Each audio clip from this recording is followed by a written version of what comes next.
Hey, and welcome to Matt and Jess TV. I am Matt Roast here with Jessica Bunbun, and this is our Sweetpea Season 1, Episode 2 reaction and review.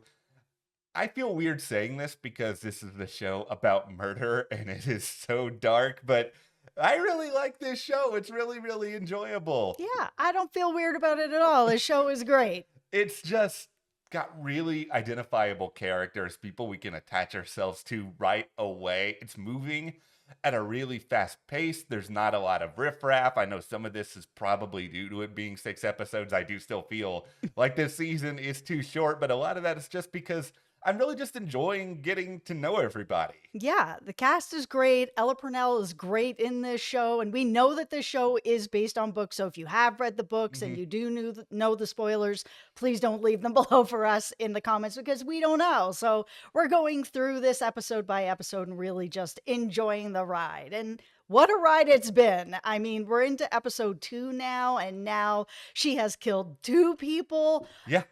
How is she going to be able to continue to get away with this? Is really what my question is. Yeah, and I think it's a good one just because she's not exactly Dexter Morgan out here with like a specific formula for what she's going to do with the bodies after the fact. She's very reckless. She's very impulsive. I mean, she makes her decision at the end of episode 2 pretty much at a drop of a hat. She was not going out to karaoke that night thinking, I know what I'm going to do at the end of it. So it kind of creates this interesting sort of stakes that we're going to see play out here over time. It's interesting, of course, that you mentioned Dexter Morgan Yeah. because it does feel very much like in this episode, we started to get more of a Dexter feel behind her, justifying what she is doing now. Yeah, this is how Dexter managed to feel like he could handle his dark passenger because it was Right. sort of this idea of, I'm going to take out people who really deserve to be taken out. And Yes. it feels like Rhiannon is thinking somewhat along the same lines. Now, Rhiannon, if you were here and we were talking to you, not that I want that because I do not want you to kill me, but I feel like I would tell you there's a difference between guys being downright jerks and some of the people who Dexter got rid of. Now, I know Hmm. with Ryan, there's more going on with him that we learned in this episode, Yep. but we'll get more into that. Before we do, though, be sure to hit that subscribe button because we are going to be here all season long talking about Sweetpea and how much we enjoyed this show. Hopefully, we will continue to enjoy it. And also, if you guys didn't know, this week was the launch of the latest 5 episode Huluween event for American Hmm. Horror Stories. Jess and I watched all of those episodes. We reviewed them, we analyzed them. It was a crazy, crazy day, but it was a great time. And we suggest you check those videos out as well. Also, if you want to check out our Penguin coverage, we have video reviews up every single week exclusively on our Patreon. It is the only place that you can get those reviews. So we will leave a link for Mhm. you below in the description. If you want to join our Patreon, then you can check out those reviews. And also, it really helps Matt and I here at the channel. So thank you so much to everyone who has joined. Thank you guys so much. We really appreciate it. Now, the first thing we got to say here, if we're just going to start at the beginning of this episode, and that how Rhiannon is going to try to justify what she did to Ryan. I think it was pretty abundantly clear, like right away, that she was very much in the I need to find a way to justify this because you Mhm. know what? I kind of like it. For the first time all season, she's kind of like feeling herself at the start of the episode. She's just like, brushing her hair. She's kind of got a different sort of vibe about her. Yeah, she's feeling herself until she rolls by in the bus and sees that the police are at the crime scene. And it Yeah. happened sort of all at once for her, where she didn't have really enough time to get really into how she feels about all of it because the body was found pretty quickly. And I mean, it seems like she's gotten fairly lucky that because she threw Ryan into this sort of sewage water that's washed away a bunch of Yeah. DNA, and she's gotten very lucky on that one.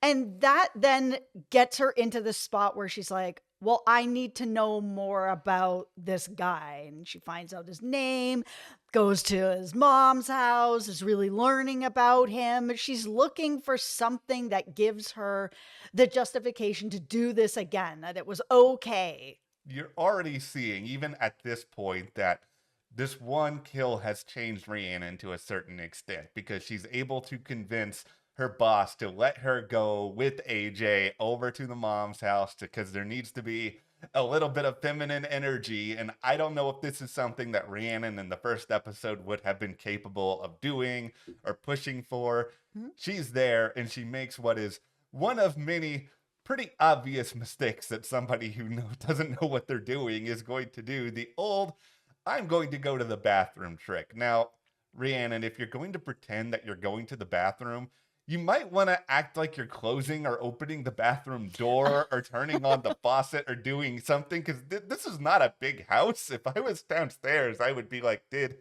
she get lost? What's going on here? Yeah, I mean, she could have easily walked into Ryan's room and shut that door. It would have Yes. sounded like a bathroom door and it all would have been all right. But while she's in there, she discovers that there's like this harassment, cease and desist, stay away from me order for someone named David Ferris. And Yeah. she doesn't know the whole story, but as she starts to read further and further into it, it seems that Ryan was harassing his boss and, making him feel bad. And outside of work, inside of work, it was getting really weird. So my tinfoil hat, when this first All right. came up, I was like, okay, she's going to pin this on David. And that would make a lot of sense. And she'd be like, okay, I don't want to go down for this.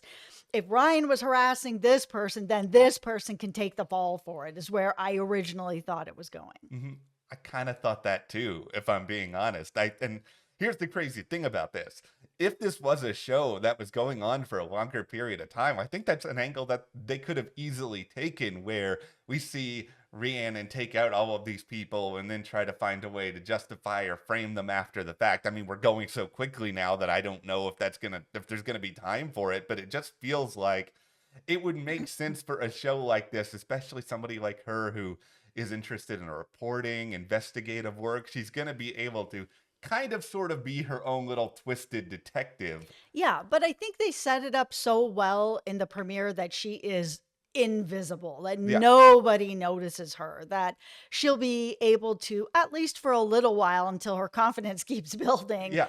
be able to be in the shadows. Because this episode, she did start to gain even more confidence as she, then went and spoke to David Ferris and found out more about what's going on and how bad it got for him, where she was like, well, don't worry. Like, obviously, this is not going to be happening to you anymore. And she almost feels like she's done a justice here. She's protected David. Things are going to be okay. And that confidence is starting to come out more and more and more in work, to where her boss is actually like, hey, we're all going to karaoke. You feel like you want to join us, which has never happened to her before. So I think that balance of being invisible and sort of having that shroud around you to be able to do these crimes is going to start to fall, because as people get to know her and get close to her, they're going to be able to start figuring things out. Yeah, and I think that there's already maybe a couple of tiny pieces of evidence here as to where things are going within this larger karaoke scene, which I want to talk about this in great length, because I loved everything about this karaoke scene, because it was so absurd for anyone who has gone and done karaoke in the past. There's always a couple of people who are choosing songs that are way beyond their depth. I like the idea that they had, Jeremy Swift, who plays the boss, who was on Ted Lasso. Like, he's an actual singer in real life, and it feels like somebody told him to go up there and just sing badly, which I feel like had to be something really fun for him to do. I love going to karaoke where, it's fun to watch really good singers, but it's even more fun to watch people who are like mediocre or bad, but they are just tearing up the stage. And it's just so much fun. I did karaoke once in college with the guy I was working with, and there might have been a certain amount of liquid substance involved going into this, but we both went up and we sang Brown Eyed Girl, and we just did it at the top of our lungs. I'm pretty sure we scared away half of the karaoke crowd, and when Rhiannon started to do Roar, which was just like, okay, this is a pretty appropriate song choice for you, all things considered. I kind of felt like at one point when she gets to the little section where it's like, oh, right after the chorus, that she was actually going to start roaring. But then the most mortifying thing happens in the world. I don't think I would ever do karaoke again. If I'm in the middle of a performance and then like the police or something show up and you're just left to stand there awkwardly while they're trying to talk about what they're investigating. Yeah, I mean, I was really curious to see how that was gonna play out or even, like, why they were there. Like, are they just rolling through, doing a pub crawl, Yeah. going to each bar and trying to see what they know? If all the DNA has been washed away, then the police are kind of stuck in that way, that they are gonna have to just be knocking on doors and asking questions. But it was very interesting to see that she does still have this shroud around her where when she's leaving, the police officer is like, "Hey, be careful out there. There's things that are happening out there. And, a young, innocent person like you got to be sure that you're okay." That she still has that aura about her that nobody is suspecting her and people would think she could be a victim. There's one little thing in here that I clocked, and it might not be anything, but Hmm. it's something I'm paying attention to. That scene where she went to the bathroom and she was in there in the bathroom and the woman saw her Hmm. in the bathroom. I'm just sort of sitting here and being like, if I am a police officer or if I'm somebody trying to look into this, why did this woman who was just on stage rush into the bathroom so quickly after I turned up here? Is there something off about this? Is it not? I mean, I'm sure you have a lot higher priorities, but I don't know, I'd store it in the back of my brain. Like that scene has to be there for a reason. Yeah, I think it could be. I think that it's enough to open the door into other things because now she has killed again. So Yeah. she has run into the same man that was at the hospital when her father was dying and she was, running up to try to get the nurse's attention. But this guy was there Yeah. taking the nurse's attention away and she just wasn't able to get the help that her dad needed. Could it have saved him? Maybe. I mean, it's a maybe, right? Yeah. Like, we don't know for sure. But there's definitely blame that she's putting on this guy for taking the attention away from the nurse who might have been able to do something about it. And now he's in this bar, snapping his fingers in the face of the Yeah. bartender, asking for his drink. She makes it, and he's like, I don't want it anymore. He's just being a jerk. Yeah. Like this guy is a total jerk face. And clearly we see through all of this that her threshold for, okay, I want to kill this person is not all that high, all things considered. Because yes, this dude is a jerk. He is unlikable. We do not have any evidence that he has ever broken the law in any shape or form. Yeah, and I mean, this is the thing about her character. She really does blame people for the things that they should be blamed for, but she also blames people for things that she had a hand in. Hmm. She could have, if she was, had enough confidence to be able to do it, go up there and tell this guy, I need the nurse right now. My father is flatlining. Sorry for your luck. Yeah. Come with me, nurse. She had a part to play in that as well. She said nothing, let this guy get his way, take the nurse away, and her father died. It was the same sort of thing when her dog died and she saw a picture of Julia and all of a sudden it's like, Julia, you killed my dog. Julia wasn't even there when Yeah. that happened. So I think for her, in her mind, hearing the bartender is upset at this guy as well, remembering and feeling and making that connection to be like, oh, this guy killed my dad. Yeah, she's trying to get rid of all these people who she believes have wronged her in some sort of substantial way, when in reality, like this guy was not thinking about her at all in any of the instances in which he was acting a jerk. He was just thinking selfishly. And that's something that, it's not a good thing, but it's something that a lot of people do. It's just she has internalized a lot of this anger and rage towards the world. Mhm. And she's sort of sitting here and being like, okay, this is an easy outlet for me, because while there's a lot of impulsiveness, I think, beyond her actions and what she's thinking about, she's still smart enough to sort of know, okay, I can't take out Julia right now. I can't take out these other people who are closer to me right now, because I know that people will be looking at least a little bit more at me, and maybe she'll spiral out of control and eventually it will get there, but she's not there right now. Well, that's the thing, is that she's taking out people that are not connected to her right Yeah. now. So this is giving her an opportunity to figure out how it's done, because with Ryan, she was able to push him into the sewage and all the DNA washed away. Yeah. Now she's in this position where she meets up with this guy, brings him into this junkyard. It's like, oh, my dog, under this dumpster. Can you check for me? And then she kills him. This is completely different because now his DNA is all over the place. Like Yeah. he's bleeding all over the cement, all over all the tires, everything. There's DNA everywhere. And that would be the same with her if her hair is like falling or skin samples, whatever.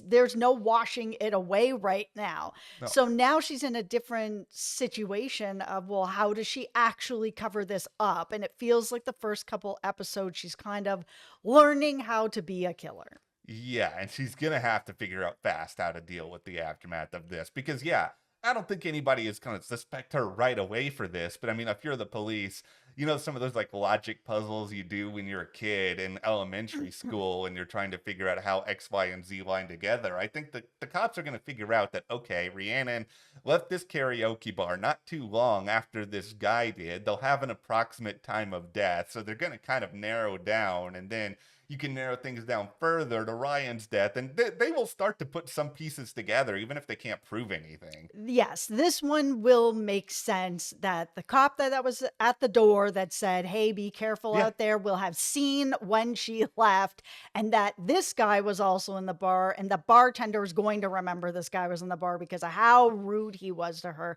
There's going to be enough connections in this one that they may start to circle her. I mean, this is a really short season, Yeah. so I feel like they gotta start kind of circling her soon.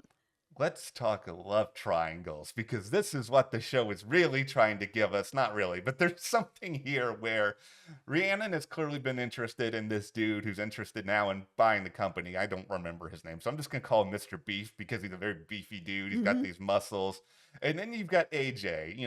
I want to say sweet AJ because I think he was the only person who actually kind of saw Rhiannon for who she was before all of this. He paid attention to her. I think he's tried to be kind to her, but I think she doesn't know how to react to somebody being kind to her because nobody ever is. So she's been kind of detached to it. I can't say where exactly things are going to go with this other than that I think Rhiannon, if I'm going to put a theory out there, she's not going to be able to ever really see anything for AJ because the concept of that is just so foreign to her. Yeah, I mean, as her confidence grows, maybe, but I think the problem is going to be as her confidence grows Yeah. and as they grow closer, he's going to figure out what's going on. He's a journalist, Yeah. so he's going to be close enough to her to be able to figure out what's happening. Yeah, I think so too. Now, as for who is going to be able to be taken out here next, I think we're going to have to start getting a little bit more personal to Rhiannon because, like you said, there's a very short season.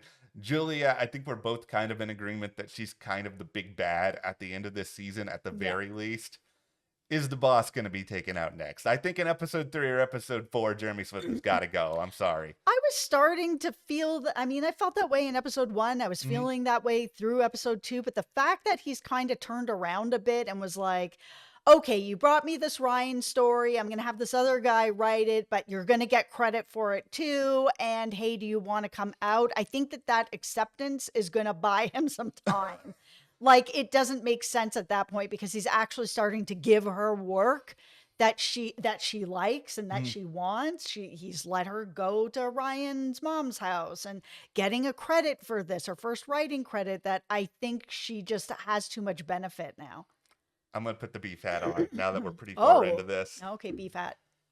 This show is paced way too fast still. Like, this is my only major issue with it, is just that it felt like we went from 0 to 60 in terms of Rhiannon's development in this episode. And I guess they have to because there's no guarantee there's going to be any more of this show beyond this season. So they had to sort of develop Rhiannon very fast. But as somebody who was really, really shy as a kid and always kind of an outcast, it took me years to be able to be comfortable enough to have some certain liquid courage and go on stage and sing karaoke. I'm not doing this in the span of, I don't know, a few short days here. Maybe you needed to start killing people.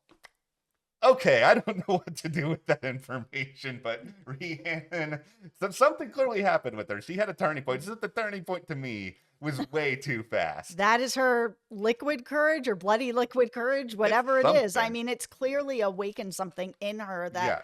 she is, taking care of her hair a little more and what she looks like and how she's holding herself and feeling better about herself. And things are changing for her. I mean, I've never killed anybody, so I don't know how that makes somebody feel, but clearly it's making her feel that way. And it's, it's escalating very quickly for her. Yeah, I wish we just had more time to sit down and spend time with these characters, because it feels like that sort of show, and it feels like one where you really get drawn into the world, and there's something appealing to me about old school television that way. I just hope that this next episode is going to spend some time with how she cleaned this up, because Yeah. for me to believe this further going forward, there has to be a certain amount of cleanup at this point. She's Yeah. now killed 2 people. One she got away with luck.